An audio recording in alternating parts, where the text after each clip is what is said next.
하나님 감사합니다. 예수님의 십자가의 보혈의 은혜로 우리를 깨끗하게 하여 주신 은혜를 생각하며 주님, 오늘도 이렇게 첫 시간에 주님 앞에 이 날을 드리게 하시니 정말 감사합니다. 정말 날마다 주님의 십자가의 보혈의 은혜를 바라보며 살아갈 수 있도록 주님 인도하여 주옵소서. 어제는 주님의 날을 잘 보내게 하심도 감사합니다. 우리가 맡겨진 대로 하나님 앞에 충성하며 감사하며 우리의 사명을 늘 감당할 수 있도록 또 우리의 삶도 감당할 수 있도록 주님 인도하여 주시옵소서. 하나님, 이번 주부터는 우리 모든 모임들이 다시 개강을 합니다. 긴 방학을 지나 함께 모여서 나누고 섬기고 헌신할 때에 모든 모임마다 하나님의 은혜가 가득하게 하여 주옵소서. 목장 모임, 전도대, 늘 푸른 대학, 성경 공부 등 많은 모임들 속에서 우리 구의교회 가운데 사랑이 넘쳐나게 하여 주옵소서. 하나님, 이 시간 몸과 마음이 연약한 분들을 위해서 기도합니다. 하나님께서 그들의 마음과 몸을 어루만져 주옵소서. 생명이신 예수님을 바라보면서 십자가에 달리시고 우리를 위해서 죽기까지 모든 것 내어주신 하나님의 은혜를 생각하면서 한 걸음 한 걸음 그 연약한 부분들까지 하나님께 기도하며 걸어갈 수 있도록 주님 인도하여 주시옵소서. 늘 주님께서 붙들어 주셔서 우리에게 주신 그 부활의 소망이 있음을 붙잡고 특별히 어렵고 힘든 순간 속에서도 하나님 의지할 수 있도록 그리고 더욱더 기도할 수 있도록 주여 도와 주시옵소서. 하나님, 이 시간 다음 세대들을 위해서도 기도합니다. 이제 새 학기가 시작되어 새로운 선생님과 친구들을 만나는 우리의 모든 자녀들을 지켜 보호하여 주옵소서. 만남의 축복을 허락하여 주옵소서. 늘 주님의 뜻대로 나아갈 수 있도록 주님 인도하여 주시고 지혜와 명철을 허락하여 주옵소서. 그래서 정말 학교에서 정말 주님의 은혜를 사모하며 늘 나아갈 수 있도록 도와주시옵소서. 특별히 오고 가는 모든 발걸음들을 지켜주시고 아무 사고 없이 늘 주님의 보호하심 아래에 모든 삶을 살아가게 하여 주옵소서. 특별히 어두운 세상에서 주님께서 정말 악에서 보호하여 주옵소서. 우리 모든 자녀들에게 그 기도가 넘쳐날 수 있도록 하여 주옵소서. 취업과 비전을 위해 기도하는 우리 청년들도 주님께서 인도하여 주셔서 그들의 길을 선하게 붙들어 주시옵소서. 그들의 모든 과정 속에서 어렵고 힘든 순간이 있을지라도 하나님을 의지하며 나아갈 수 있도록 주여 도와 주시옵소서. 이 시간 귀한 예물 드리는 손길이 있습니다.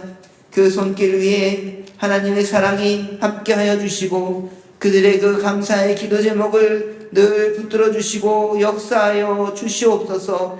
특별히 가족을 위해서 기도하는 그 모든 기도 제목들, 감사의 제목들 가운데 늘 성령 하나님께서 붙들어 주시고 역사하여 주옵소서. 오늘 우리에게 들려주시는 하나님의 음성에 또 귀 기울일 수 있는 귀한 시간 될 수 있도록 주님 축복하여 주시옵소서. 감사드리며 이 모든 말씀 예수님의 이름으로 기도드립니다.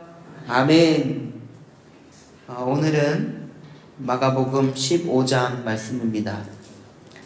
특별히 이 마가복음 15장은 여러분들 잘 아시는 것처럼 예수님께서 이 순환을 받는 그 장면을 그리고 있습니다. 예수님의 이 순환의 시작 그리고 이 모든 과정들이 이 15장에 담겨 있습니다. 우리 한번 1절부터 5절의 말씀을 한번 같이 읽어보겠습니다.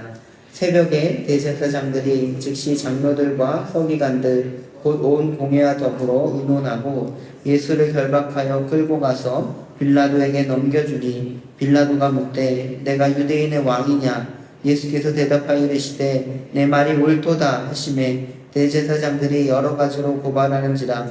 빌라도가 또 물어 이르되 아무 대답도 없느냐? 그들이 얼마나 많은 것으로 너를 고발하는가 보라 하되 예수께서 다시 아무 말씀으로도 대답하지 아니하시니 빌라도가 놀랍게 여기더라. 아멘.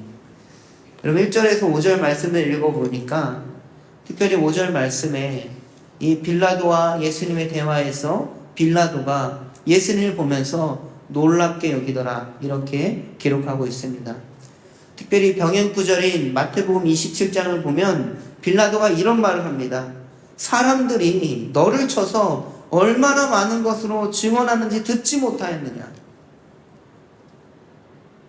그러니까 빌라도는 예수님에게 많은 사람들이 그 비판과 정죄를 하고 있는데 그렇게 아무 말 없이 있겠느냐? 라고 물어보는 거죠. 그런데 그런 비판과 정죄에도 주님은 아무 대답도 하지 않으셨습니다. 침묵으로 일관하셨습니다. 여러분, 보통 사람 같으면 자신의 억울함을 법정에서 드러나기 위해서 애썼을 것입니다. 우리가 뉴스를 봐도 법정에서 서로 자신의 의견을 드러내기 위해 노력을 많이 합니다. 그러나 예수님은 아무런 말도 하지 않으십니다. 그리고 그런 예수님을 보면서 빌라도는 놀랍게 여깁니다. 여러분, 침묵, 드러내지 않는 마음, 이것이 바로 예수님께서 행하고자 하시는 그 하나님 나라의 삶의 모습입니다. 여러분, 예수님은 공생 기간 동안 비판하지 말라고, 정죄하지 말라고, 그리고 모든 상황 가운데 용서하라고 말씀하셨습니다. 만일 예수님이 이 죽음의 위기 속에서 말과 행동이 달랐다면, 목에 칼이 들어오는 그 순간에서 그 말과 행동이 달랐다면 우리는 이렇게 예수님을 믿지도 신뢰하지도 못했을 것입니다. 예수님은 하나님의 말씀을 끝까지 이루려고 인간의 몸으로 오셔서 자신의 억울함을 해소하는 그 법정에서도 침묵하시고 드러내지 않으시면서 하나님의 뜻을 천천히 그 걸음을 이루어 나가는 것입니다.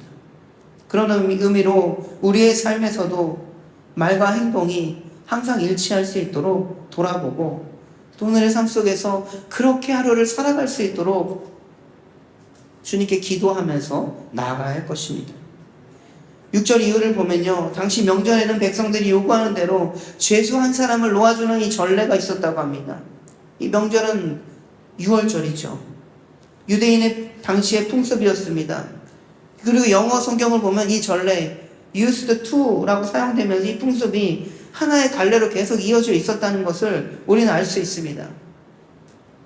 7절에 이제 바라바라는 사람이 나오는데 이 사람은 당시 밀란을 꾸미던 사람, 그리고 살인까지도 서슴없이 했었던 사람입니다. 로마의 반란을 일으켰다가 체포된 열심당원, 정말 극단적인 독립운동가 같은 사람이었습니다. 사람들은 자신들의 메시아적 기대에 실망을 안겨준 그 예수보다는 비록 살인을 했지만 민족 해방을 위해서 힘쓴 바라바를 특사의 대상으로 삼기를 바랬습니다. 이 다른 복음서에서 보면 빌라도가 예수님께서 죄가 없다는 걸 알았기 때문에 풀어주려고 애를 쓰는 모습을 보여주고 있습니다. 특별히 또 이 마가복음은 로마에 있는 이 기독교인들을 대상으로 쓰여졌기 때문에 아마도 이 빌라도의 이런 긍정적인 모습도 아마 보여주려고 하는 것입니다. 한번 이 15장 13절부터 15절까지 말씀을 같이 읽어보겠습니다. 그들이 다시 소리 지르되 그를 십자가에 못 박게 하소서. 빌라도가 이르되 어찌미냐 무슨 악한 일을 하였느냐 하니 더욱 소리 지르되 십자가에 못 박게 하소서 하는지라. 빌라도가 무리에게 만족을 주고자 하여 바라바는 놓아주고 예수는 채찍질하고 십자가에 못 박히게 넘겨주니라. 아멘. 여러분, 14절을 보면 어찌미냐 무슨 악한 일을 하였느냐 예수님을 보호하는 발언을 하죠. 그렇지만 이 13절에 보면 군중들은 십자가에 못 박으십시오 라고 외쳤고, 또 15절에는 더욱 소리 지르면서 십자가에 못 박게 하소서 라고 외쳤습니다. 여러분, 이 부분을 보면 이 군중 심리가 얼마나 우리의 판단에 오류를 범하게 하는지를 보여주는 것이죠. 그들은 예수님의 십자가에 못 박는 것이 어떤 의미인지를 몰랐습니다. 모르면서 이 주변에 선동되어서 그렇게 외쳤던 것이죠. 빌라도는 사람들에게 만족을 주고자, 결국에는 만족을 주고자 그 판단을 내리게 되었습니다. 빌라도는 사람의 만족을 따라 판단을 내렸습니다. 여러분, 이 역시도 우리가 이 그리스도인으로서 세상을 이끌어가는 리더라고 한다면 이 모습도 한번 살펴봐야 됩니다. 사람의 만족보다는 하나님의 기준으로 그 기준을 따라 일을 해나가는 것, 이것이 바로 오늘을 살아가는 우리 그리스도인들에게, 세상의 리더인 그리스도인들에게 필요하다는 것입니다. 특별히 교회 공동체 안에서 이 본질과 비본질을 정확하게 구분해서 우리가 감당해야 하는 것도 또 생각해 볼 수 있습니다. 이런 본질은 바로 예수 그리스도죠. 이 복음 절대로 흔들려서는 안 되는 것입니다. 그러나 그 외에 비본질적인 것들은 교회 안에서 이해하고 양보하고 용서하고 나아갈 수가 있습니다. 이 청년부 새가족들과 이 교육을 하면서 이 책에 보니까요, 본질은 뭐고 비본질은 뭐냐 이런 게 있었어요. 아마 누구나 보면 다 알 수 있는 그런 질문들이에요. 교재에 있는 질문들을 보면서 본질은 뭐고 비본질은 뭐고 구분해 나가가 서로 이렇게 구분해 나갔습니다. 그런데 이렇게 쉽게 누구나 알 수 있는 질문이지만 우리 머리로는 알 수 있고 판단할 수 있고 당연한 거야 라고 생각하지만 실제 그것이 우리의 삶으로 다가가면 그게 잘 안 되는 경우가 있다는 거예요. 그렇기 때문에 우리는 날마다 말씀을 마음에 새기면서 이 말씀이 우리의 삶이 될 수 있도록 기도하며 나아가야 됩니다. 본질은 붙잡고 비본질적인 부분에서는 이해하고 사랑하고 용서하며 나아가는 것이 필요하다는 것이죠. 그리고 16절부터 20절까지는요, 군인들이 이제 예수님이 희롱하는 장면입니다. 이 군인들은 비유대인들로 고용된 군인, 용병들입니다. 이들은 이 가이사랴에서 예수님을 호송한 자들이에요. 예수님은 이들에 의해서 희롱과 고문을 당하셨습니다. 여러분, 우리가 이제 사순절이 다가오는데 우리는 이런 질문을 할 수 있습니다. 왜 예수님은 이런 고통을 당하셔야만 했을까? 그리고 이 장면, 비유대인인 용병들이 예수님을 희롱하는 장면을 굳이 왜 이 마가복음에 기록이 되어야만 했을까? 그냥 십자가에서 죽는 것만이 우리를 위한 구원이라고 한다면 이런 장면은 좀 불필요하지 않겠습니까? 십자가만 있으면 되는데 왜 중간에 이런 희롱과 고통을 당하셔야만 했을까? 그리고 이런 모습을 왜 우리는 지켜봐야만 하는 것인가? 어떤 분들은 당시 사형제도가 있으니까 그런 건 아니겠습니까? 라고 말을 할 수도 있겠습니다. 그런데 여러분, 이 말씀을 한번 집에 가셔서 곰곰이 묵상해 보시기 바랍니다. 묵상해 보면 이런 또 질문이 들 거예요. 하나님 모든 걸 주관하신다고 하는데 그렇다면 그런 제도 정도는 바꿀 수 있지 않을까요? 여러분, 이 순간에 가장 중요한 포인트가 하나 있습니다. 그것은 바로 주도권이 예수님께로 넘어왔다는 거예요. 사실 예수님은 베드로에게 자신이 원하면 천사들을 불러가지고 막 천사장들을 불러가지고 이 모든 것들을 다 해결할 수 있다고 하셨습니다. 그러니까 십자가의 죽음에 이르기까지 그런 고통, 희롱, 수치 이런 것들은 예수님께서 그만두시겠다고 하면 그만두실 수 있는 그런 고통이에요. 고통의 주도권이 예수님께로 넘어왔습니다. 그리고 예수님은 그 순간에 결단을 내리신 것입니다. 십자가의 고통이라고 할 때는 우리가 십자가에 못 박혀 계시던 그 순간만을 생각하지만 그 이전의 과정, 더 견디기 힘들었던 수치와 희롱의 과정이 있었습니다. 십자가는 사건은 당연히 예수님도 알고 당하는 일이죠. 자신이 이 땅에 십자가에 죽기 위해 이 땅에 오셨다는 걸 알고 있었습니다. 이 보통 사람 같으면은 나의 운명이 그렇게 않았다면 아마 이 공생애를 시작하기 전에 미쳐버렸을지도 모릅니다. 그런데 여러분, 이 수치와 희롱의 장면에서 군인들에게 맞을 때마다, 군인들은 이방인들이죠. 이방인들에게 맞을 때마다 예수님께는 이 길로 가기 위한 새로운 결단, 새로운 마음을 먹으시는 거죠. 바로 모든 민족을 다 구원해 내야겠다는 그 결심. 이방인조차도 구원해야 할 족속이라는 것을 예수님께서 보여주시는 겁니다. 그리고 유대인들이라면 신속한 처형으로 예수님의 존재에 대해서 기억 속에서 지워버리고 싶어 했을 겁니다. 예수님께서는 이 이방인 로마 군인들에게 희롱과 매질을 당하게 되면서 이사야 선지자가 말했던 그 예언을 이루신 것이죠. 그런 의미에서 예수님이 이 로마 군인에게 넘겨져 희롱과 고난을 받으신 것은 바로 주도권이 예수님께 넘어가면서 예수님이 하나님의 뜻을 이루고자 그 걸음을 나아가셨던 거예요. 바라기는 저와 여러분들도 그 주도권이 우리에게 있음을 고백하길 바랍니다. 때로는 고난과 어려움과 힘듦 속에서도 하나님을 의지하면서 그 주도권이 나에게 왔구나, 주님 바라보면서 한 걸음 한 걸음 살아가시는 우리 모두가 되시기를 주님의 이름으로 축복합니다.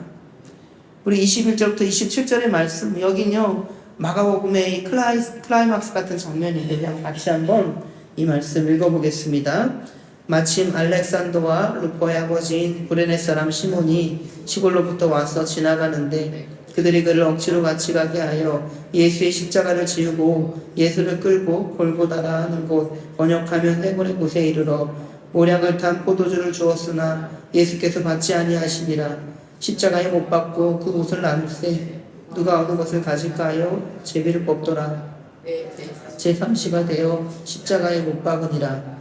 그 위에 있는 제패에 유대인의 왕이 나섰고 강도들을 예수와 함께 십자가에 못 박았으니 하나는 그의 우편에 하나는 좌편에 있더라. 아멘. 여러분, 이 말씀은 신구약 성경 전체 이 클라이막스 같은 장면이죠. 이 땅에 구원의 주님으로 오신 분이 드디어 그 사명을 감당하시는 그 장면을 설명하고 있습니다. 그런데 이 마가복음을 비롯해서 다른 모든 복음서들이요, 여러분 읽어보시면 이 십자가 사건에 대해서 이 클라이막스의 장면 같은 이 곳에서 사실적인 어떤 이 이야기만 묘사하고 빠르게 넘어가는 경우가 대부분입니다. 사실 이런 부분이라면 어때요? 막 가슴 찢는 회개의 기도문이 막 나와야 하지 않을까? 그러나 이 사실적인 장면만 이야기하고 빠르게 지나갔던 것은 이것이 바로 하나님의 은혜라는 사실이에요. 아마 이 이야기에 뒤에 덧붙여서 구구절절 기도문이나 설명이 있었다면 십자가의 의미는 그 설명에 갇혀버렸을지도 모릅니다. 그러니까 이 장면을 보고 사도 바울 그리고 다른 제자들이 그 복음서와 서신서들에서 그렇게 주님의 은혜, 하나님의 은혜를 고백할 수 있었던 거예요. 바라기는 여러분 이 장면을 통해서 여러분들도 여러분들에게 주신 그 하나님의 은혜, 나의 삶에서, 나의 인생에서 그 주신 은혜들을 고백하며 오늘 하루 살아가기를 주님의 이름으로 축복합니다. 또 29절부터 36절은 십자가에서 고통당하신 예수의 모습이 드러나고 있습니다. 특별히 예수님을 모욕한 장면들이 또 나오는데 우리 29절부터 32절 말씀을 같이 읽어보겠습니다. 지나가는 자들은 자기 머리를 흔들며 예수를 모욕하여 이르되 아하 성전을 헐고 사흘에 짓는다 하는 자여 내가 너를 구원하여 십자가에서 내려오라 하고 그와 같이 대제사장들도 서기관들과 함께 희롱하며 서로 말하되 그가 남은 구원하였을 때 자기는 구원할 수 없소다. 이스라엘 왕 그리스도가 지금 십자가에서 내려와 우리가 보고 믿게 할지어다 하며 함께 십자가에 못 박힌 자들도 예수를 욕하더라. 아멘. 예수님은 자신이 메시아라고 말씀했지만 사람들은 아니라고 주장했습니다. 그러니까 무력하게 십자가에 달릴 모습을 보면서 많은 사람들이 자신의 판단이 옳았다 이렇게 이야기하고 있는 것이죠. 십자가는 어떻게 보면 인간의 눈으로 보면 패배의 자리죠. 패배의 자리에서 고통스러워하는 예수의 모습이 보여주고 있는 것이죠. 그것은 바로 예수님께서 사람의 모습으로 인성을 가지고 이 땅에 오셨다는 것을 보여주는 것입니다. 바로 성육신하는 예수님의 그 실제적인 모습, 이 고통의 실제적인 묘사가 이루어지고 있는 것이죠. 그리고 사람들은 이 모습을 보고 또다시 희롱하고 또다시 조롱하는 것입니다. 여러분 이 말씀 보면 이것이 바로 우리들의 모습 아니겠습니까? 우리가 날마다 하나님 앞에 회개하고 주님의 뜻대로 살아가고자 하지만 또 다시 돌아서면, 또 다시 돌아서면 그렇게 하나님을 배반하는 것이 우리들의 모습입니다. 그렇기 때문에 우리는 이 모습을 보면서 어떻게 저런 사람들이 있을 수 있지? 라고 생각하기보다는 이 모습이 바로 나의 모습임을 고백하면서 오늘 하루의 삶 속에서 주님을 온전히 의지하고 주님을 경외하며 살아가야 된다는 것을 보여주고 있습니다. 그리고 33절 이후에서는 예수님께서 숨지시는 장면이 나오고 있습니다. 여러분, 이 예수님께서 숨지시는 그 장면도 매우 고통스러운 장면이죠. 그런 의미로 이 고통에 대해서 예수님처럼 잘하는 분이 또 누가 있겠습니까? 여러분, 고통 때문에 신음하셨던 분이 바로 예수님이시고, 고통에는 무게가 있죠. 그래서 우리는 고통이 주는 무게로 주저앉게 되는 것입니다.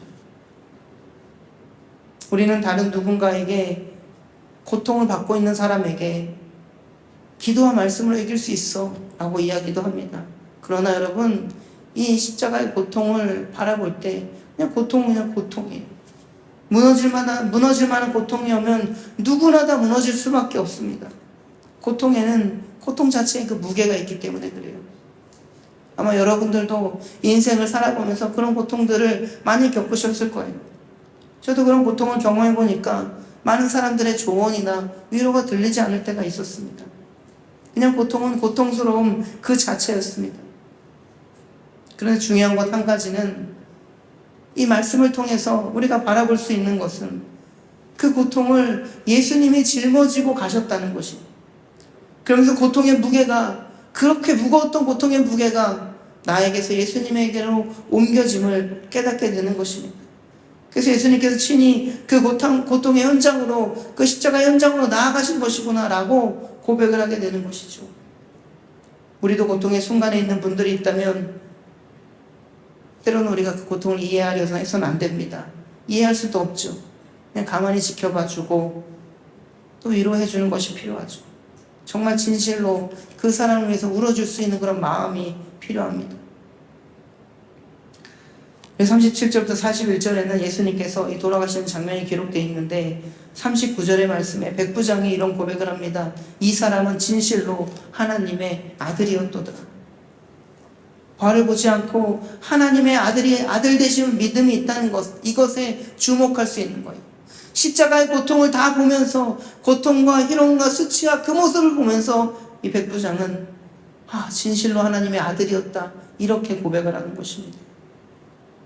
바라기는 우리도 정말 우리를 위해서 십자가에 달리신 그 예수님을 바라보면서 이분이 바로 우리를 구원하신 주님이구나 라고 고백하며 오늘 하루의 삶 가운데 그렇게 주님만 의지하며 사는 삶을 살아가기를 바랍니다. 그리고 42절부터 47절에 예수님을 장사 지내는 장면이 나옵니다. 여기서 아리마대 요셉이라는 사람이 예수님의 시신을 장사하기 위해서 빌라도에게 찾아가는 장면이 나오죠. 여러분, 사실 이렇게 자신을 드러낸다는 건 쉬운 일이 아닙니다.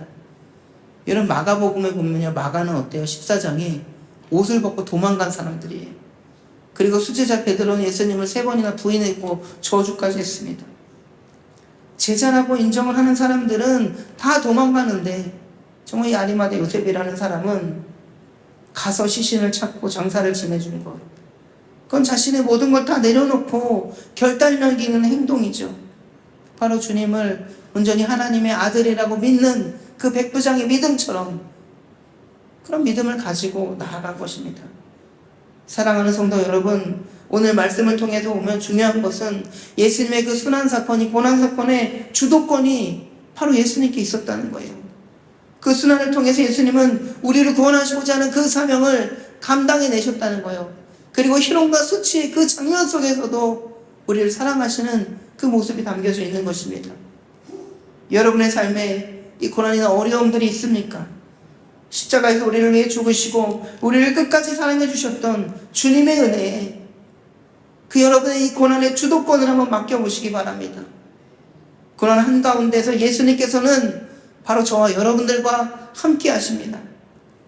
바라기는 오늘은 특별히 기도하실 때 자신의 어려움 혹은 주변에 어려움이 있다면 그 모든 것들을 주님께 맡기고 우리가 찬송했던 그 십자가에서 씻어주는 그 보혈의 능력을 의지하면서 그 치유와 회복의 능력이 나에게 혹은 주변의 어려운 분들에게 넘쳐나기를 여러분 중보하면서 기도하는 시간 되길 바랍니다.